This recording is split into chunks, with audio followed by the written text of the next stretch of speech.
Gana iki kigo nderabuzima cya Muhondo bavuga ko kubona aho gutekera bigoye kuko igihe umubyeyi yibarutse kumuramira biba bitoroshye, ibintu batuma biyambaza abaturage baturiye iki kigo nubwo nabyo bitaborohera. Kuri ibi bitaro hakenewe kabarisa, igikoni, ni igikoni. Kabarisa irakenewe kuko ngo urushaka wenda umubyeyi wawe arabyaye, ushaka aho umutekera agakoma bikakugora.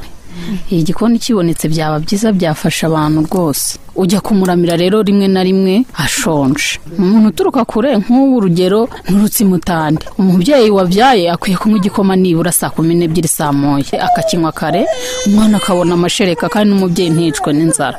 None ngaho reba mbe mugejejeho saa 3 ubwo urumva atashonje. Nazanye ifu ngeze hano umubyeyi wanjye aho abyariye, nagiye gombye kujya kugura ifu rwose, nazanye iracyari hariya, nkashaka naho najya gucana nkahabura, sinajya mu baturage pfi ngo nshakisheho ncana. Baduha igikoni tukajya ducanamo. Ku gikoni nyine biteye imbogamizi cyane ko nk'umuntu waba aturutse nko mu murenge wa Rukomo yenda araza kwivuriza ahangaha, yahagera akareba ukuntu araza atenga senteremusi y'igikoma se cyangwa n'utwo turyo, ukabona urivuje, ukaba ugize inzara muri ako kanya, ukaba utabona ahantu wahita ukurikiramira uwo mubyeyi.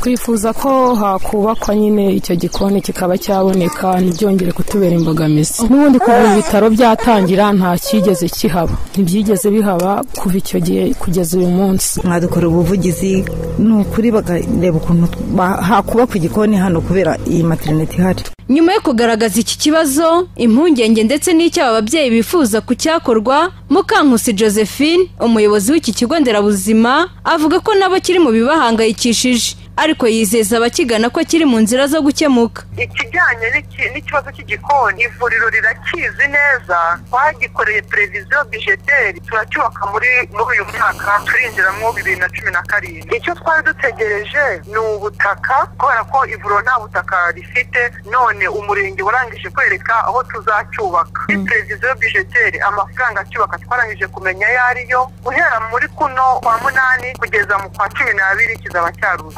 Baragikeneye natwe turagikeneye. Kutagira aho gutekera muri iki kigo nderabuzima cya Muhondo, abarwaza bavuga ko bidakosotse mu maguru mashya, nta gushidikanya ko byaba intandaro yo gukwirakwiza indwara ziturutse ku isuku nke. Ni ikigo nderabuzima cyatangiye mu mwaka wa 2006 aho cyari gifite icyumba kimwe gusa, kugeza ubu ariko kikaba gifite ibyumba bigera kuri 3. Faibe Mukandayisenga, Radio